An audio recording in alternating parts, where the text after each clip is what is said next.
It's the 14th of January 2021, and if you want to reach me, as usual, you can reach me at andrew@tradewithufos.com. And here we also have our Trade with UFOs website. If you want to join our membership to get more information about the sessions and also the other sessions that we do, we not only cover Forex, but also things like futures, stocks, options, and a whole bunch of other stuff as well, trading psychology, and a number of different interesting subjects as well, including our technology, which is auto UFOs, and auto climate, which you can find out more information about, and which I'll be giving you, using during these sessions as well. But before we jump into our session proper, there is just this disclaimer at the top here that you can just read through. Just give you 10 seconds to read that as it scrolls through. Okay, and then we'll dive into things. Okay, now let's jump into what's going on out there in the markets. That's me. Okay, it's our session that's right here. And let's just first start with the calendar, some of the things that are coming up. Of course, we have, the president-elect speaking, so that could have some interesting things showing up tomorrow. We also have retail sales, consumer sentiment, and of course later today the Fed is speaking. So some interesting speeches ahead that we will see how it affects the markets. But let's just dive into it. Let's just take a look at what has been going on. And I am going to, let me just get our auto climate up as well here. I'm going to take these off. And I've been using TradingView here. If you are new to the channel, for Forex, we tend to use a lot of TradingView for the markets, the currency markets, and it's pretty nifty now. You can put these little sections here, and of course you've always been able to tag the your symbols that the markets you want to kind of look at, and there's some fantastic annotations and all this sort of stuff that you can document all the stuff that you're planning on your charts. And if you've been on this channel before, you'll know that a lot of time I start with the dollar index, and so that's what we have here. We've had if we just look at we'll just turn off some of these indicators for the moment, just so that we can focus on the price action that we have going here. The dollar was in such a big down move, right? And then we kind of bottomed out at the kind of the first week of the year, and once some of the as you all know, if you're stateside, there's a lot of different interesting thing going on in the US with the presidential election still working itself out, and so with a little bit more certainty coming back into the markets, dollar had somewhat recovered a little.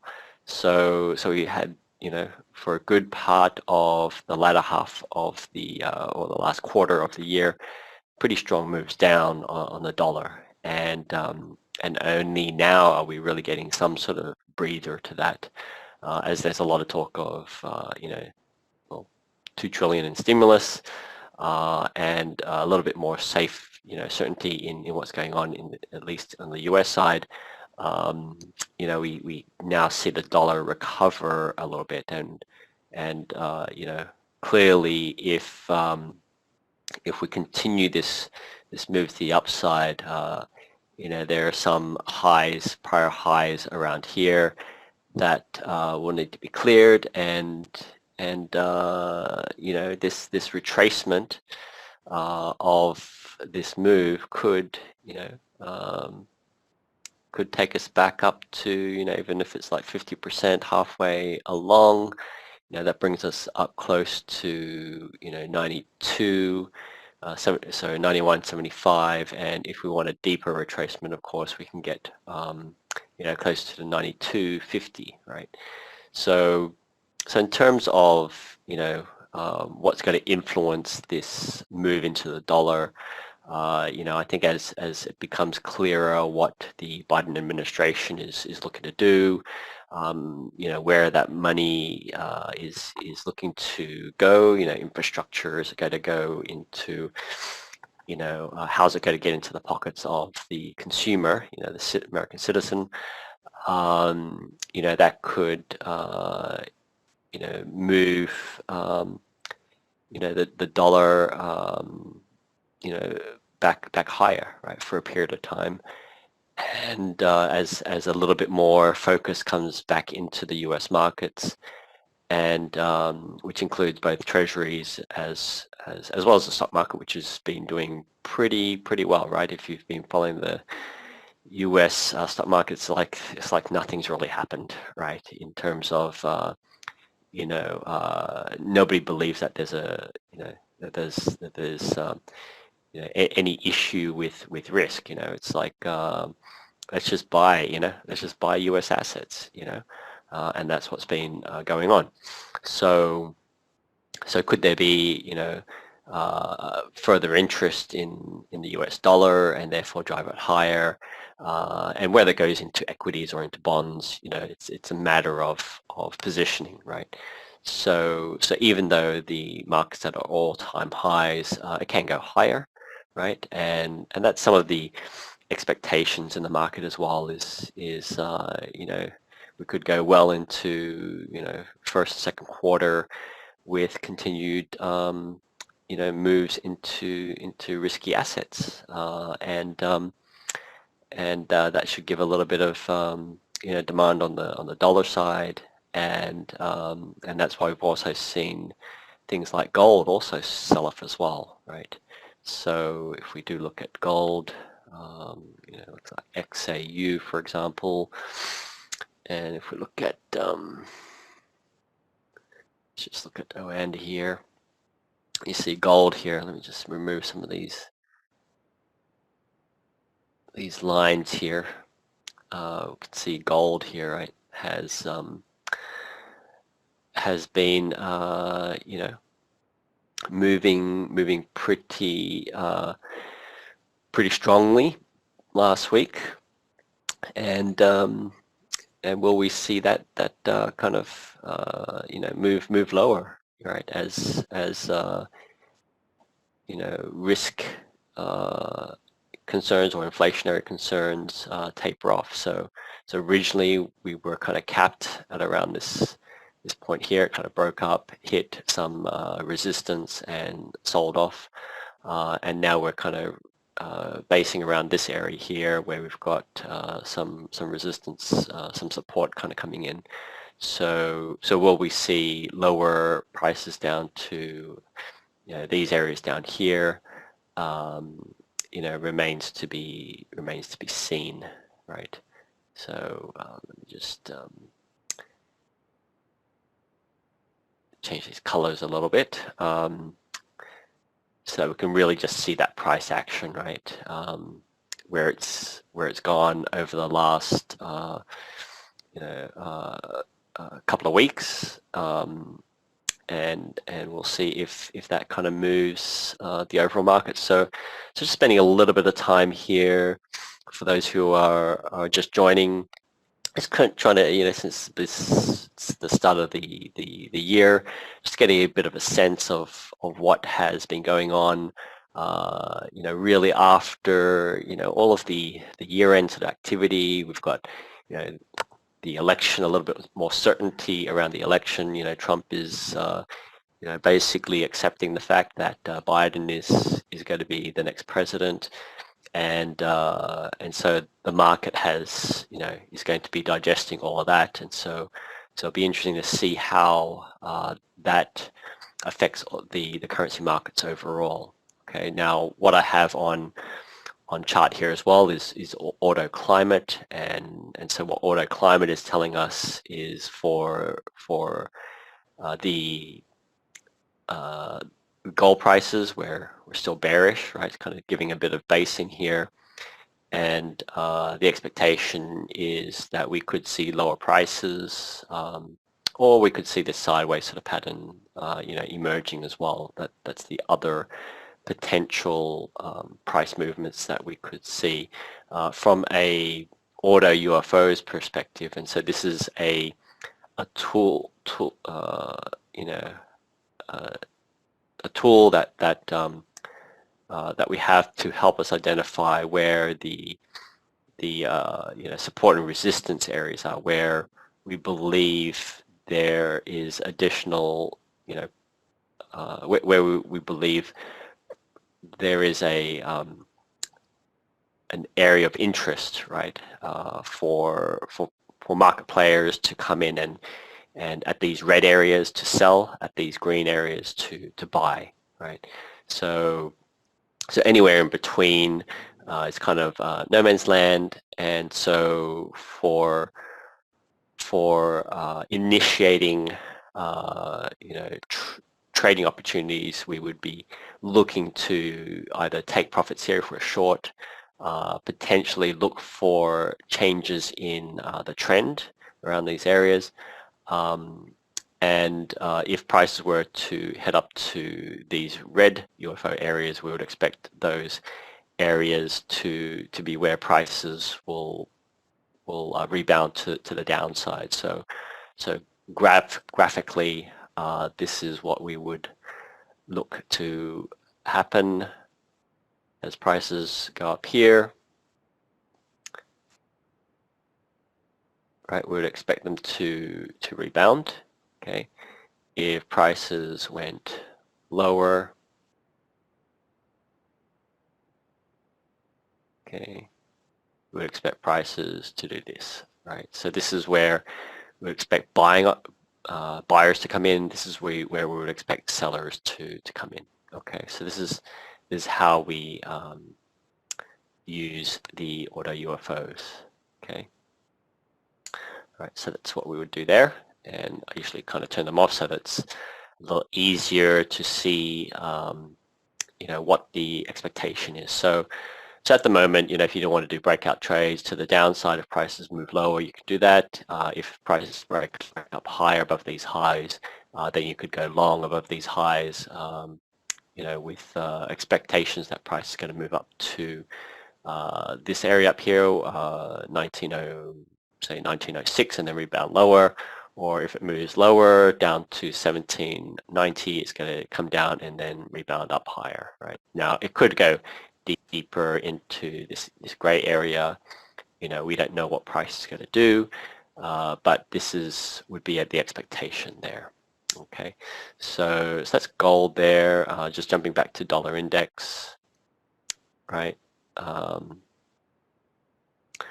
Right, the same sort of thing we could do, turn on the auto UFOs to see where we would expect buyers to come in. So down the bottom here, where we expect sellers to come in up here. Okay. Right, so until then, we just go with the trend, right? So we can expect prices on the dollar side to head up this way. Right, just put a little trend line there. And if we want to go down, if you are traders of the dollar index, then you can always go to lower time frames, kind of refine your entry. But what we also like to do is use auto climate to help us define the trend. And so what we're seeing at this point is no confirmation of an uptrend, but there is definitely buying interest going on, right? So unless we see a solid blue dot, the movement to the upside is not confirmed. All right. So if there's no opportunity there, then there could be an opportunity, say, in the Aussie, right? So there has been a confirmed uptrend in the Aussie, at least on the daily, and actually not And what we can do here is, again, if we want to define where the movement of prices, say going up this sort of trend line, then we want to be buyers above this area, right? And so if we look at the order UFOs at this daily level, this is where we would be interested in buying. This is where we would be interested in selling. So there is some room for the Aussie dollar to continue higher, at least on the daily perspective, before we really start to see sellers come into the market up here at these levels. Okay, I'm just going to put a red line up here and a red line down here for where we have buying interest. And we can go down to these lower time frames, right, to get a bit of a better idea of better location, right, now that we've defined the trend is moving up, right? And if we want to kind of refine our entries, then we can turn the UFOs on and see where there is some alignment, right, to where we would want to initiate some sort of buying, and where we could expect some resistance. So we have a wedge pattern kind of forming here, right? So we kind of match these highs, all right? Get this trend line here. We've already got this up channel, and this is where we would be interested in buying down here.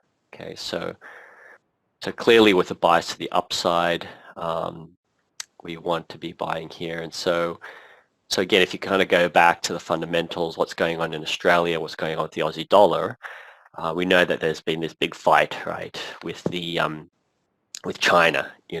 So China said, hey, we're not going to eat your beef, we're not going to buy your wine, we're not going to buy your coal, right? But in reality, China needs Australian coal, and so instead of buying it directly from Australia, they're having to buy it through other intermediaries, right? So they can't get away from not buying some Australian products, especially the commodities. And so why has the Aussie dollar been going up? Well, it's because people still need Australian commodities, and so they have to use Australian dollars to assuming that those contracts are priced in Aussie dollars. They're needing to exchange their currency for Australian dollars. So hence this continued demand, this up move, right? If we just go back to that daily, this huge move, right? In the Aussie dollar. I mean, this is not even from the earlier crash. I mean, the earlier crash, right, went down, right? It went really far down and recovered and just kept on going up, So you have to ask that question, right? Well, how come it's still going up if China is this biggest, one of Australia's biggest trading partners is not is putting all these tariffs on everything? Well, I mean, the reality is that somebody is buying all of these products, right? And therefore there's a demand for Aussie dollar, and it's been relentless. This is the highest it's been in a long time. So if we go back to, say, a weekly, right, let's get some perspective here. Right, we haven't been up here since April of 2018. So that's 2 odd years ago, right? It's been up at these levels. So there is a demand for commodities overall. So we've seen like corn, wheat, soybean, and the US market's just, huge, right? It's just jumped up huge. Oil is recovered, above 50, 53, 54, right? So there is this demand for commodities, and so this movement to the upside for commodity based economies such as the Australian economy, the New Zealand economy, for Canada it's oil, right? We have seen these strong appetite for the currencies of these countries. So that there is a reason for prices moving higher in these currencies, and because it's business. I mean, people need to eat, people need to travel, or I should say nobody's really traveling, but people need to move goods, right? So you've got all the ships that are going around. There's still freight, right, that gets moved around the world through airplanes. So while leisure travel is dramatically lower, right, there is still wheels turning in the various economies. So if we just look at the structure that is forming with the Aussie, we've got an overall uptrend. We do have a downward movement here, kind of pennant forming here, and along with the auto UFOs to kind of help us understand where there is some interest in buying and selling, we can now plan, right, if we do get this trend line break, we will see prices fall. Will they reach down to this area of buying interest? I would expect so. And so this would be where the support comes in, right? The support would come in here and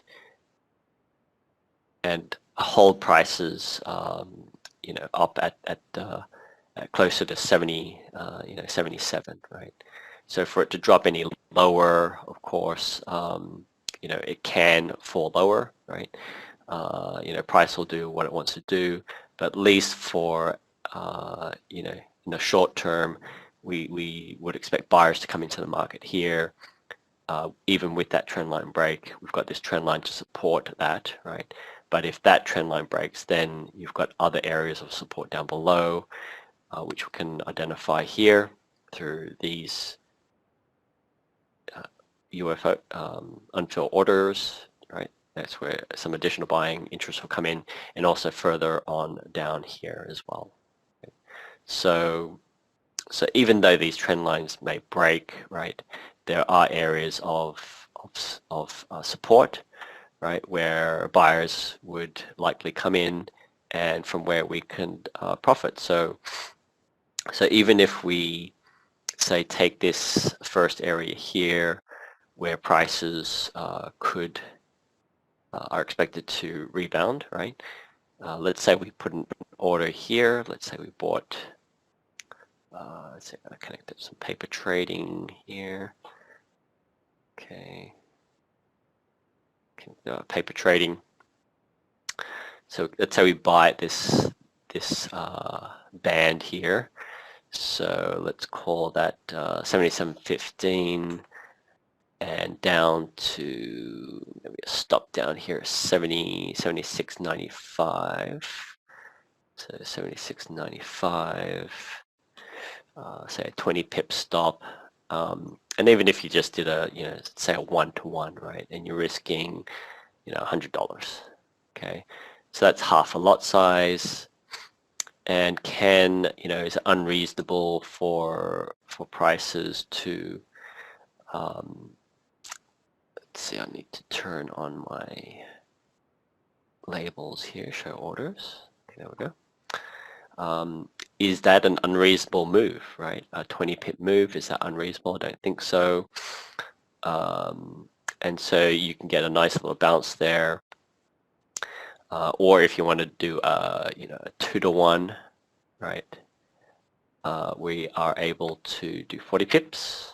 Okay, so is that an unreasonable expectation? No. We would expect sellers to come in at this point here, right?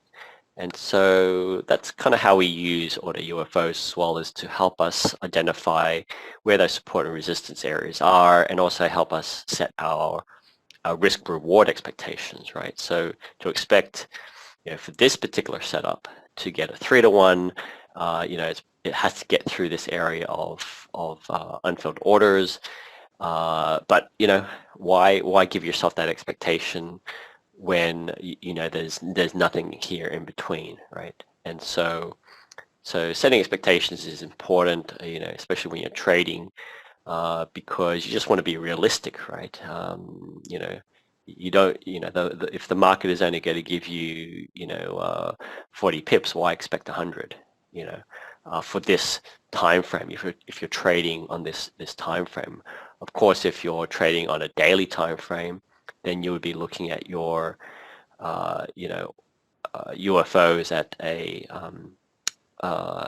a bigger, you know, time frame, and therefore, you know, the distance between the UF, you know, the support and resistance, right, is going to be different, you know, and so because your time horizon is also, you know, different, and so therefore you would you know, set your expectations differently based on those time frames that you are trying to initiate trades on. Okay, so the Aussie, you know, upward pressure. We've got a bit of a pennant here, you know, which could indicate a move higher, right? But if we are moving a little lower, it's still okay. We're still forming a pennant here, and it could be that it's just going to bounce off this this lower line. Okay, so if we do see price break here, we expect price to come down into this area here and then bounce, right? So still not invalidating any sort of pennant, it's just that this shorter, you know, term trend line that we're seeing here, this looks to be where prices are hugging that curve, right? Now, if you're an EMA user, you can also flick on your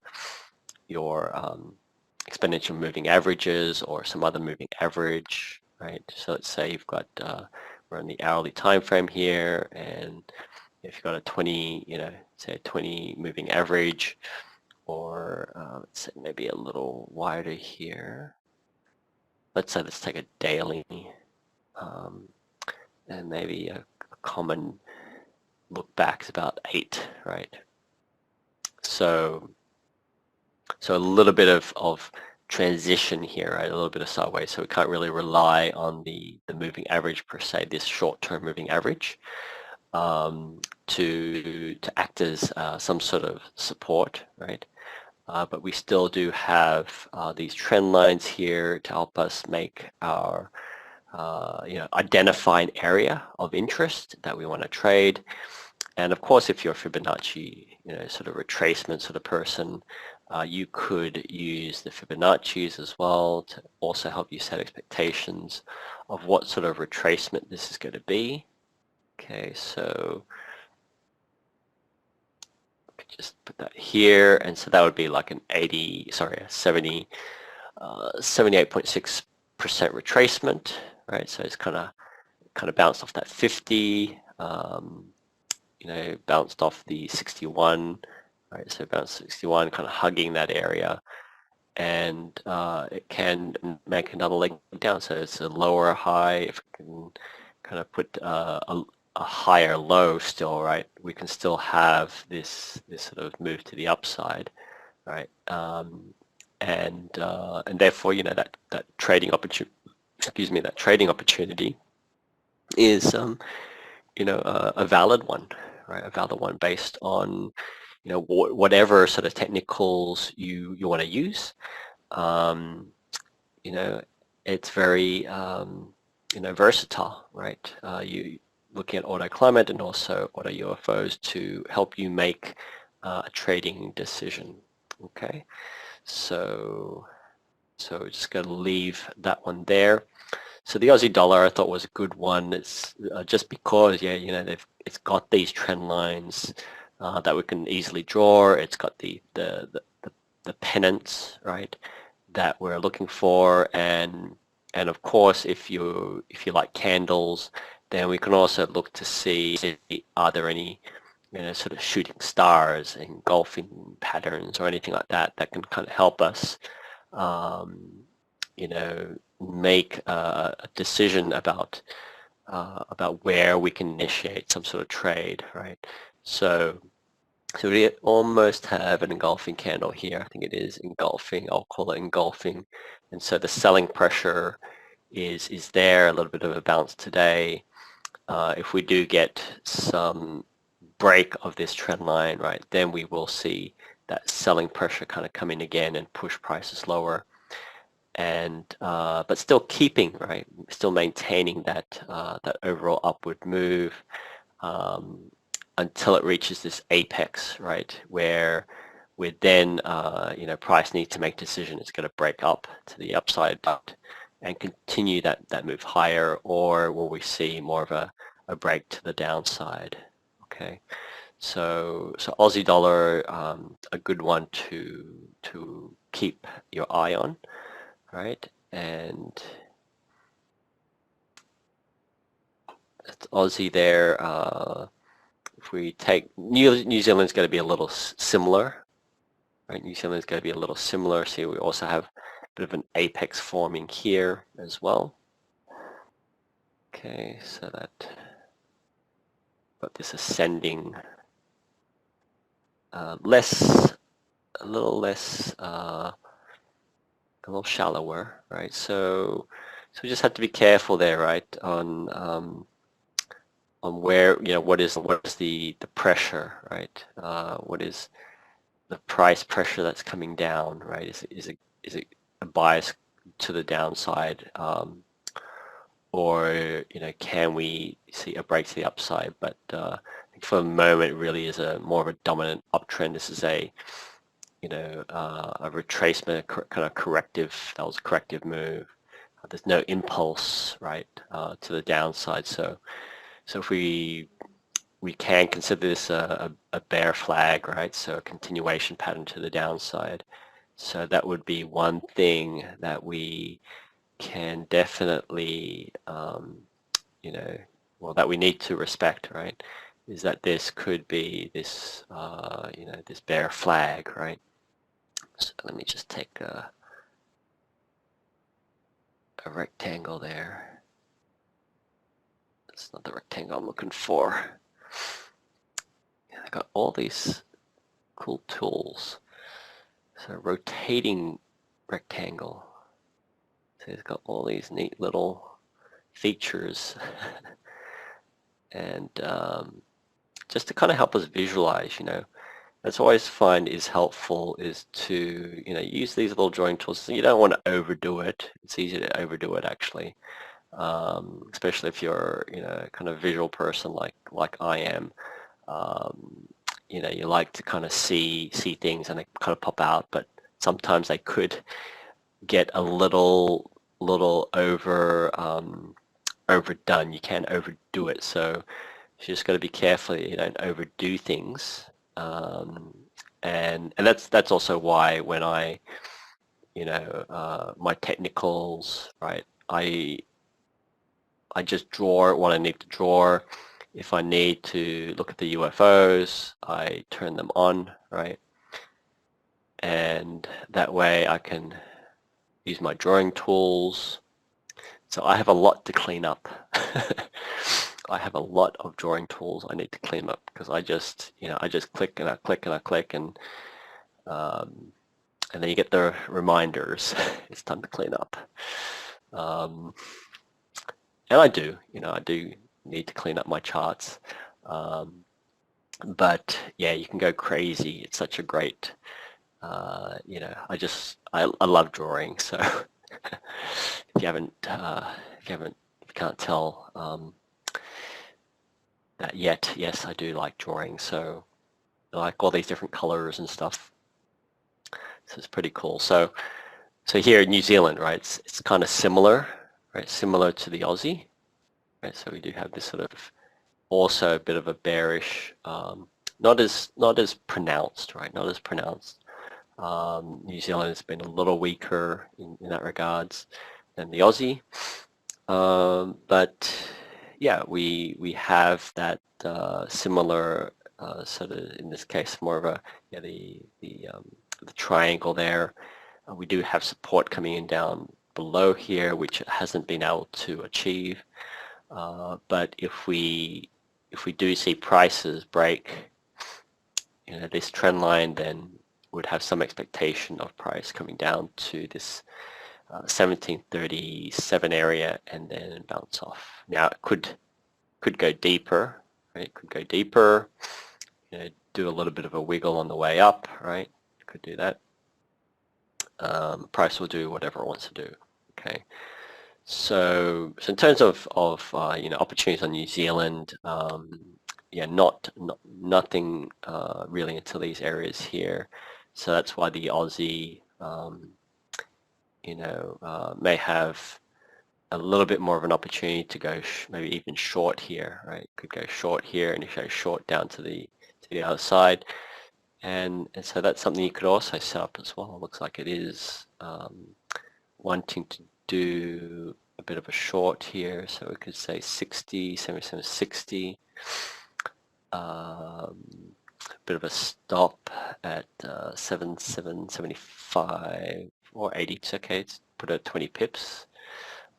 And then to the downside, we could also do 20 or 40 because that's that same distance, right?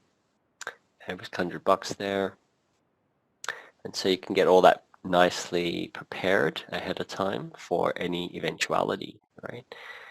So we will see. We'll see how that one plays out. But we have, let's say, euro. A quick check of the euro. So clearly, the move this is to the downside. There's a lot of selling pressure going on down here.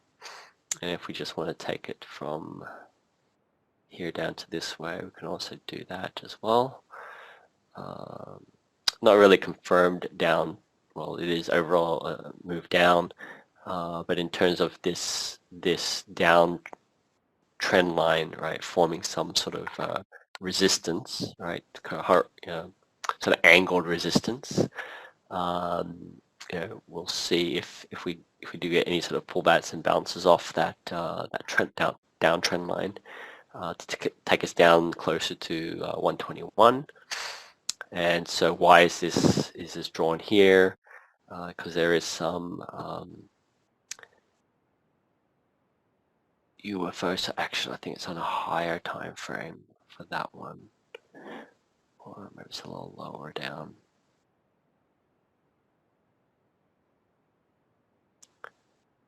It's not kind of populating there, so it really should be down to here. It's more the round number 21. That's why that was there. But we do have the UFOs down here, so let's take that to what's been identified. Okay. Right. So we'll see if this round number has any power to hold, right, prices where they're around there, or whether we're just going to cut through all of that all the way down to 20 55 type of area. All right. So euro clearly has some selling pressure going on there, and so we just want to go with that trend, right? That immediate trend. If we do a retracement, of course, you're going to have to wait for price to retrace before you get into that opportunity, right? But if you're a breakout trader, then probably would have been more ideal to get into your shorts below these lows here. However, you could try to short, get a little bit of a pullback here. You could try short that, but for that we may want to go down some time frames here. All right, just kind of refine that entry. And so there could be some opportunity here, okay, which is around the prior lows, right? So if you wanted to get in a little sooner, okay, and this is kind of the beauty of Forex as well, that even if you wanted to maintain, right, even if you want to maintain the stop, right? So if you wanted to keep a wider stop, you just have to adjust your position size, right? So that you still, say get in at 21.35, right? And if you want to still keep your stop at say 21.7, right? You can still do that, right? And still risk $100, all right? But now your position size is a lot lower, and so you could round that down to 500. Okay, so you're risking a little less than 750, and then let's say it's just another 1-to-1, right? Just place that there. Is it a reasonable target? Yes, down to that round number.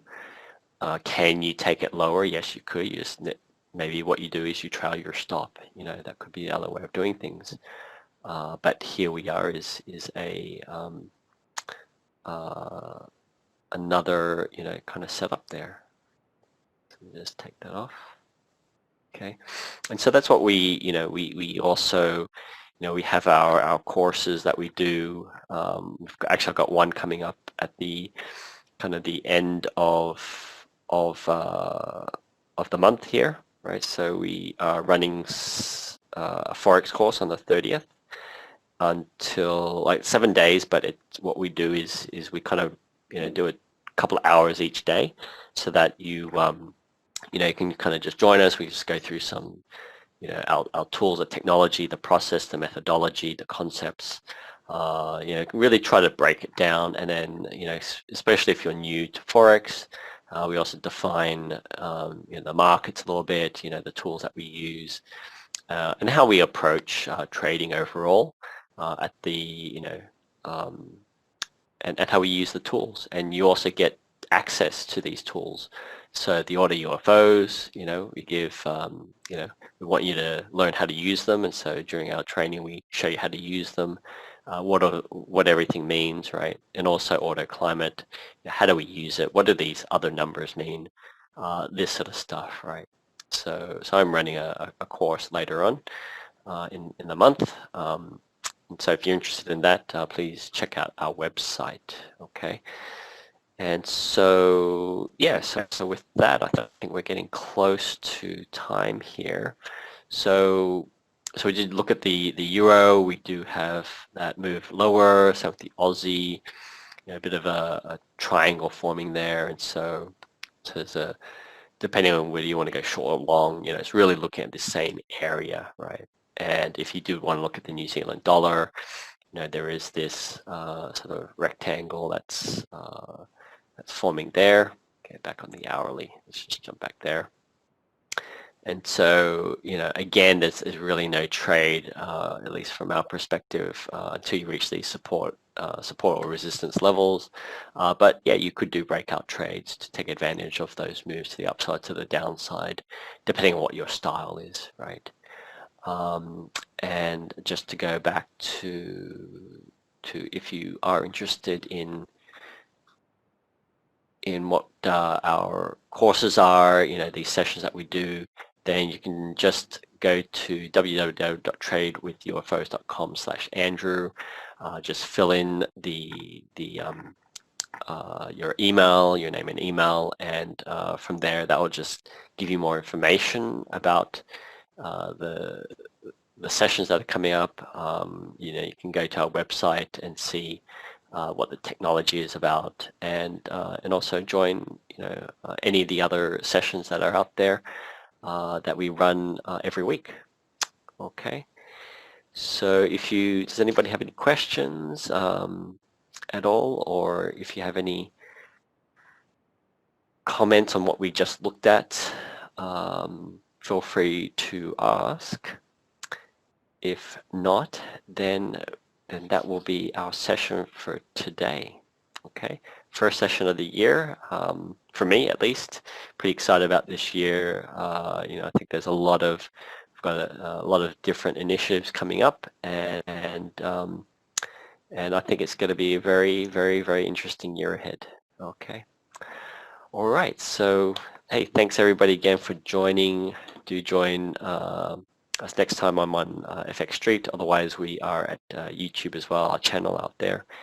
And we will catch you all later. Thanks again. Bye.